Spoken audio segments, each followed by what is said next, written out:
정의안의 사주 세상입니다. 사주 명리학 공부 방법, 사주풀이 순서, 사주 명리학 참고 내용, 국내외 유명인들의 사주풀이에 대해서 말씀드리겠습니다. 1. 사주 명리학 공부 방법. 1. 낭월 책입니다. 낭월 박주현의 초보사주학 시리즈, 김동완의 원리실전 강 9권, 이정호의 사주 이야기, 백영관의 사주 정설, 낭월저 적천수 강의 3권, 이석영의 사주 첩경, 박재환의 명리 요강 등을 약 1년에서 3년여간 탐독한다. 위 책들로 3년 이상 공부하면 시간 낭비일 경우가 많다. 한자로 되어 있는 원서로 공부하는 것은 천하의 바보짓이다. 반드시 번역본으로 공부한다. 번역본으로 공부하는 것이 시간도 절약되고 내용은 번역본이나 원서나 똑같다. 위 책들 외에는 다 거기서 거기거나 엉터리가 많다. 오히려 혼란만 야기시키는 경우가 많다.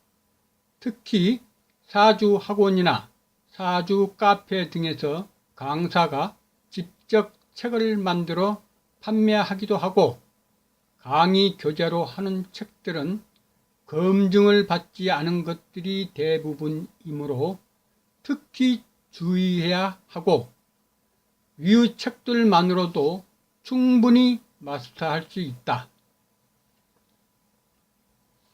2. 기존의 사주학원이나 유명 역술인들에게 강습을 받는 것도 시간 낭비요 돈 낭비일 경우가 많다. 검증되지 않은 엉터리 사주 지식을 습득할 우려가 많다. 독학하는 것이 최선의 방법이다. 2.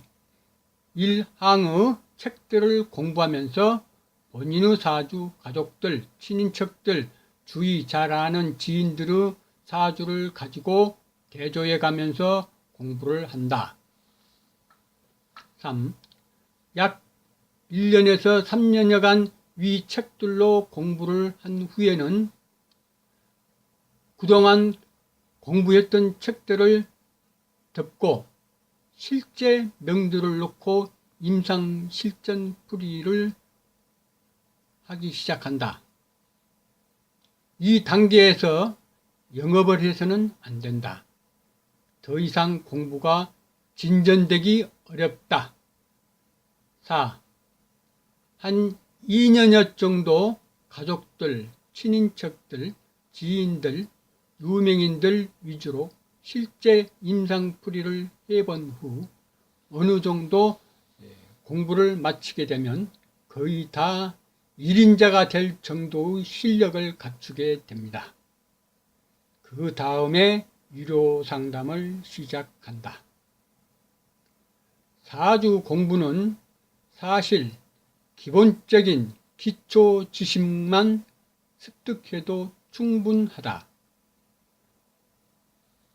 공부가 숙달되게 되면 위의 책들 중에서도 한 20% 정도밖에 취할 것이 없다. 취할 것이 없게 된다. 나는 사주 공부 시작한 지 한 20여 년이 지나서야 나의 사주를 한 70% 정도 이해할 수가 있게 되었으며, 그 후로도 약 5년여를 더 공부를 하니까 지금은 거의 모든 명들을 대략 70에서 90% 정도까지는 이해하기에 이르게 되었다. 그리고 약 25년이 되는 2016년 12월경에 나의 사이트에 처음으로 유료 상담 코너를 만들었다. 그 이전까지는 단 한 명도 직접 대면하고 사주풀이를 해준 적이 없었으며 임상을 쌓기 위하여 무료로 몇십 명쯤 인터넷상에서만 풀이해줬을 뿐이다. 나의 공부하는 기간이 길었던 이유는 오로지 독학으로만 올바른 사주풀이를 개척하고 정립하느라 그랬다. 다음은 사주풀이 순서에 대해서 말씀드리겠습니다. 1. 반드시 청탁을 가린다. 청탁을 가리지 않고서는 사주를 풀기가 거의 불가할 정도다.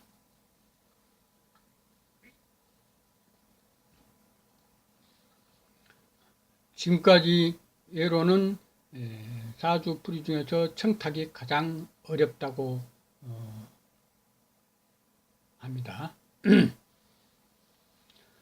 그렇지만 청탁을 안 가리고는 이 사주를 거의 풀 수가 없습니다.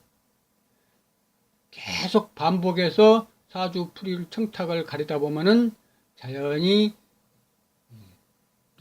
청탁이 눈에 들어오게 됩니다. 2. 월지 위주로 격을 구하고 사주 원국의 한남 조습과 신강신약, 오행의 구성을 살펴 오행과 십성의 희기를 구분한다. 3. 간합, 삼합, 방합, 육합의 합과 지지의 충을 분석한다. 방합, 삼합은 거의 좌오묘유가 월지에 있어야 성립되더라. 4. 천간지지와 지장간을 포함한 십성의 성향을 분석한다.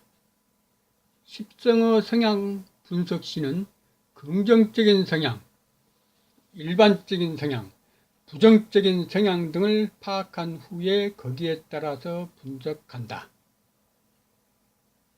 이 성향의 분석을 하려면은 반드시 청탁을 가려서 긍정적인가, 일반적인가, 부정적인가를 파악해야만이 한다. 5.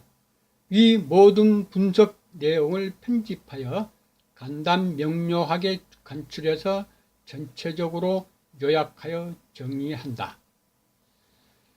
그 다음부터는 분류 순서대로 분석해 나간다.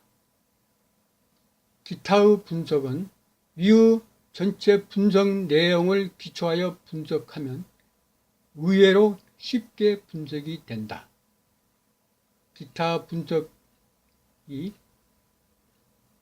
어려울 것 같지만은 의외로 쉽게 분석이 됩니다. 3. 사주 명리학에 대한 참고 내용을 말씀드리겠습니다. 1. 각종 신살들과 공망, 명궁 등은 무시한다. 양인, 백호, 괴강, 천문성 외에는 아예 찾아도 보지 말라. 단식 판단을 하게 되면 사주 실력은 거기서 끝이다. 명심하셔야 될 사항입니다. 신살이라고 말하는 것은 귀신 신자가 붙어있는 귀기하다는 뜻이 아니고 단지 그 글자의 성향을 봐서 그때그때 여러 사람들이 한자로 이름을 붙여놓은 것일 뿐이다. 모든 신살들의 풀이도 사주 구성에 따라 정답이 다르게 나타난다. 종격도 전혀 고르지 말라. 우주와 자연의 순환 원리 법칙은 변칙도 없고 예외도 있을 수가 없다. 예를 들어서 계절이 봄에서 바로 겨울로 바뀌겠는가? 이 시가 그와 같습니다. 2. 사주 명리학 외에 자미두수, 육림, 매화역수, 십이운성, 나붐오행 등은 전혀 고려치 말라. 사주 명리학 외에는 아예 쳐다도 보지 말라. 골치만 아플 뿐이다. 100년, 1000년 해봐야 골치만 아플 뿐이다. 특히 이 책들에서는 생양 분석이 되기가 어렵다. 3. 지금까지의 사주풀이 행태는 대개 천간지지의 음양오행의 조화 등만으로 풀이하여 오고 있으나 이는 전체의 사주풀이 중에서 반 정도의 비중밖에는 안 된다고 여기고 있다. 나머지 반 정도는 십성의 성향 등을 철저히 분석하는 것이라 여기고 있다. 즉 기존의 천간지지의 음양오행만의 풀이로는 과거는 어느 정도 꿰어 맞출 수가 있다 해도 미래를 예측하는 것은 맞추기가 어렵다. 왜냐하면 조상 부모가 다르고 시대나 시류가 다르고 환경 등에 따라 많은 변수가 있기 때문이다. 4. 이 세상에 똑같은 운명을 가진 사람은 단 한 명도 없다. 쌍둥이도 유일한 성이 있고 각자의 정자와 난자가 다르기 때문에 쌍둥이도 운명이 같지 않고 일반인들도 조상 부모가 틀리고 가정 환경이 다르고 국가가 틀리고 태어나고 성장한 지역의 자연 환경이 다르고 지역과 국가별로 나타나는 국민성이 다르고 시대와 시류에 따라 다르는 등 무수히 많은 변수에 따라 각자의 운명이 다르게 된다. 천간지지 음양오행의 조화만으로 그 사람의 운명을 단적으로 판단하는 것은 불가하다. 5.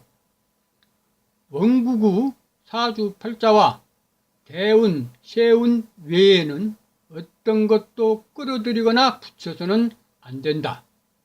오로지 원국 내에 있는 것만 가지고 사주풀이를 해야 한다.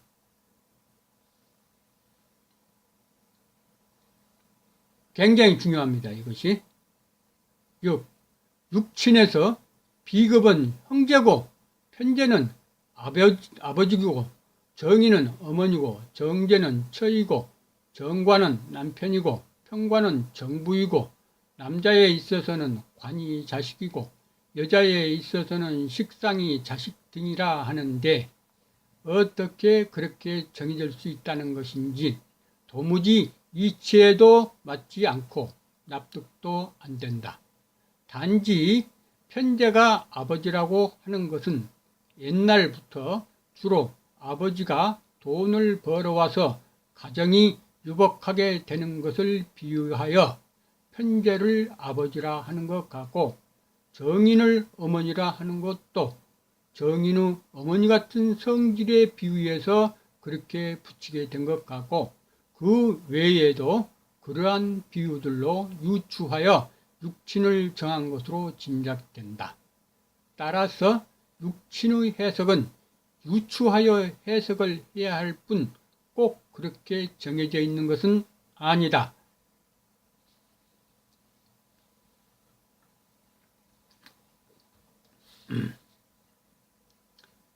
대운을 천간 5년, 지지 5년 등으로 나누어서 해석하는 이들도 있으나 이는 전혀 이치에 맞지 않는 것이라고 본다. 따라서 절대 분리하여 보아서는 안 된다. 8. 지장간을 본기, 중기, 초기로 각각 분리하여 중기에 태어나면 중기를 위주로 해석해야 한다는 논리는 맞지 않는다고 본다. 예를 들어 진월이라 함은 을계무가 서로 어울려져 진월을 이룬 것이기 때문에, 즉 중기라 하더라도 어떤 해는 번기의 기후를 나타날 때도 있는 등 기후가 그렇게 초기, 중기, 번기로 정확히 나누어 변하지 않는다. 따라서 초기, 중기, 번기로 각각 분리하여 주로 해석한다는 것은 맞지 않다. 지장간에서는 암합이 이루어질 수 없다. 간합, 방합, 삼합, 육합이 되는 원리를 생각해보라. 지장간은 초기, 중기, 번기로 정확히 구분되어 있지 않다. 단지 어울려 있을 뿐 정확히 구분되어져 있는 것이 아니기 때문에 합이 이루어질 수가 없다. 이 내용도 중요합니다. 9.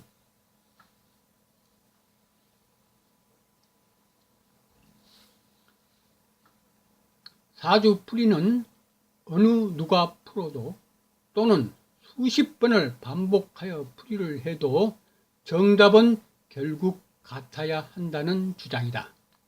만약에 각각의 사람들이나 반복하여 풀이를 했을 때 정답이 각각 다르게 나온다면 어느 누가 사주를 믿을 수 있겠는가? 따라서 사주풀이 정답은 반드시 모두 같아야 하며, 사주풀이를 했을 때 사주 명리가나 일반인이나 모두 충분히 공감할 수 있고 수긍이 가고 납득할 수 있어야 사주학이 제대로 학문으로나 과학적으로나 자리매김을 할 수 있다고 본다. 따라서 사주풀이를 하였을 때에는 누구나 공감할 수 있게 확실한 분석 근거를 제시할 수 있어야 하며, 사주학은 반드시 검증된 것이어야만 하고 과학적으로도 분명히 입증이 되어야만 한다고 본다. 분명히 입증이 되어야 한다. 10. 사람들은 시를 야자시, 조자시 등으로 나누어 보는 이들도 있으나 이것은 사실 알고 보면 전혀 의미가 없는 것이다.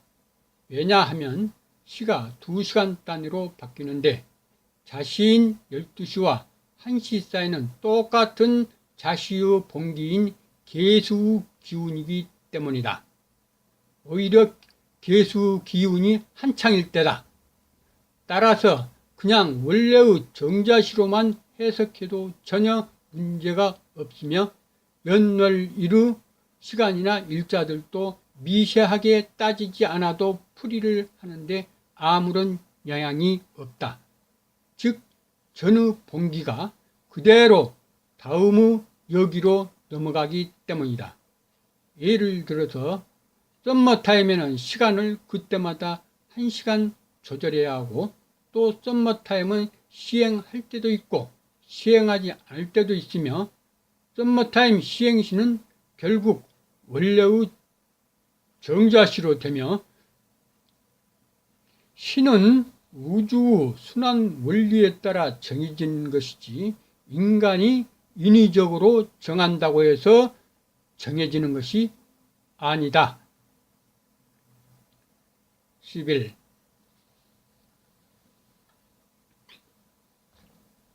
사주에는 왕이 되는 사주, 장군이 되는 사주, 대통령 등의 사주가 따로 있는 것은 아니다. 사람은 누구나 다 똑같다. 하지만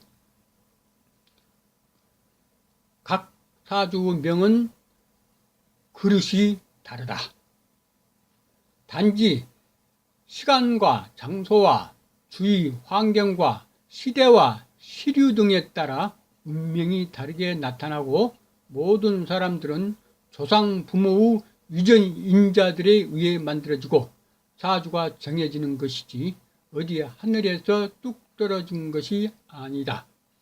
예를 들어서 불량 소년이 있다고 하자.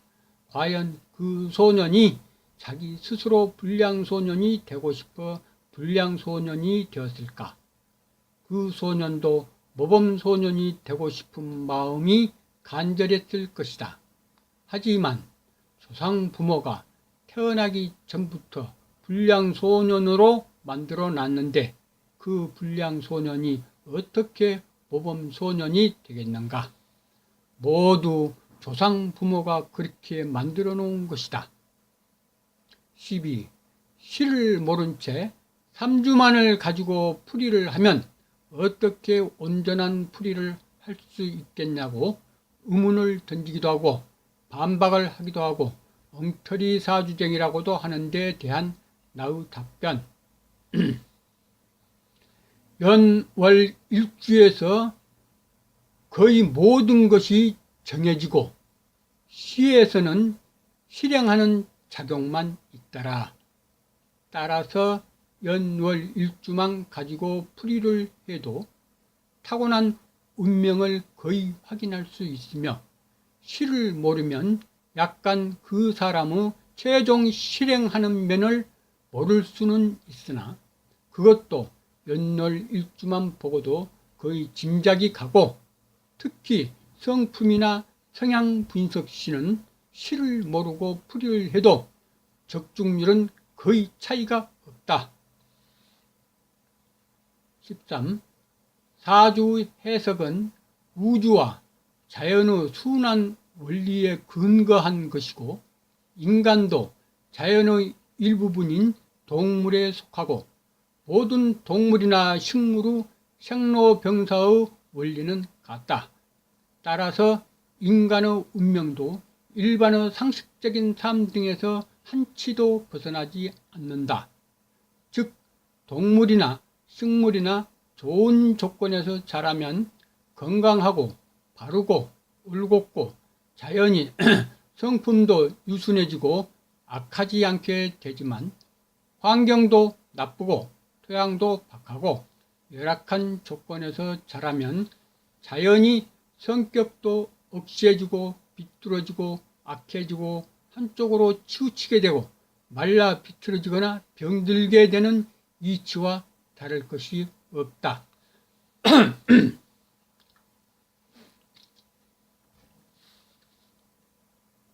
14. 무당이나 점쟁이나 도사들은 전혀 믿을 바가 못 된다. 지금까지의 이들의 행태를 보아하면 일반인들로 하여금 스스로 미신이게끔 믿게 한다. 무슨 관우장군 귀신, 동자 귀신이 들어왔다는 것인가? 상식적으로 생각해봐도 이치에 닿지도 않고 이해할 수도 없고 납득할 수도 없다. 또 과학적으로도 영원히 입증이 안 되는 완전한 미신이다. 그런 것을 믿는 사람들이 어리석은 사람들이다. 사실은 화도 복도 모두 내가 지은 것이다. 만약에 무당이나 점쟁이나 도사들이 머리에 귀신이 들어왔다면 그 사람들은 우리하고 틀린 사람들인가? 똑같은 사람입니다. 그렇다면 그들의 머릿속에 귀신들이 들어왔다면 일반 사람들의 머리에도 귀신이 들어온 사람들도 많을 것입니다. 그렇지만 점쟁이나 무당 외에 귀신이 들어오던가요? 일반 사람들이 한테 머리에도 귀신이 들어오던가요? 모든 인간이 귀신들이 들어온다면 모든 세상 사람들의 머리에도 다 시도 때도 없이 귀신이 들어와야 그들의 논리가 맞는 것이 아니겠습니까? 논리가 맞는 것이겠죠. 완전한 미신입니다. 15. 통변시에는 반드시 원인, 즉 예를 들어 이혼수가 들어있으면 어떤 연유로 이혼하게 되는 것인가? 손재수가 들었다면 어떤 연유로 손재수가 오게 되는 것인가? 등의 원인을 반드시 통변해 줄 수 있어야 한다. 중요합니다. 16. 통변시에는 일반인을 상대하므로 전문적인 사주 용어나 분석 근거, 이론적인 것을 자제하고 일반인들이 누구나 알아듣기 쉽게 일반인들이 평상시 사용하는 단어들로만 통변하여야 한다. 자기가 도사랍시고 일반인들은 알아먹지도 못하는 말만 늘어놓는 사람들이 대부분인데 그렇다고 그 사람들이 실력이 뛰어난 줄 압니까? 천만의 말씀입니다. 오히려 아는 것이 없으니까 어려운 말로 해가지고 일반인들을 속이려고 하는 수작이겠죠. 17. 나는 사주학에서 확실히 검증된 내용에 한해서만 풀이를 하므로 적중률이 거의 90%에 가깝다. 어떤 이들은 나의 풀이들을 보고 사주책을 보고 짜집기 한 것이라고 반박하고 있으나 그 말은 맞다. 나는 검증된 책과 검증된 내용 안에서만 사주풀이를 하고 있다. 나의 사주풀이 내용은 모두 책에서 보고 배운 것들이다. 18. 어느 누구라도 나의 풀이들 중에서 엉터리고 틀린 것을 구체적으로 지적하고 반박하여 주시기 바랍니다. 만약에 나의 사주풀이가 엉터리고 틀렸다고 입증이 되면 저는 그 즉시 무릎을 꿇고 백배사죄하겠으며 어떠한 민형사상 처벌도 감수했습니다. 이것은 제 말이지만은 나는 돈을 수천조 원 준다 해도 대통령짜리 10개, 100개를 준다 해도 나의 사주 신략하고 절대 안 바꾼다. 이것은 진심입니다. 사주 명리학의 활용 방안은 참으로 무궁무진합니다. 사주 명리학은 최고의 학문이고 최고의 유망 직종이 될 것이고 최고의 고소득 직종이 될 것입니다. 다음부터는 국내의 유명인들의 사주풀이를 해드리겠습니다.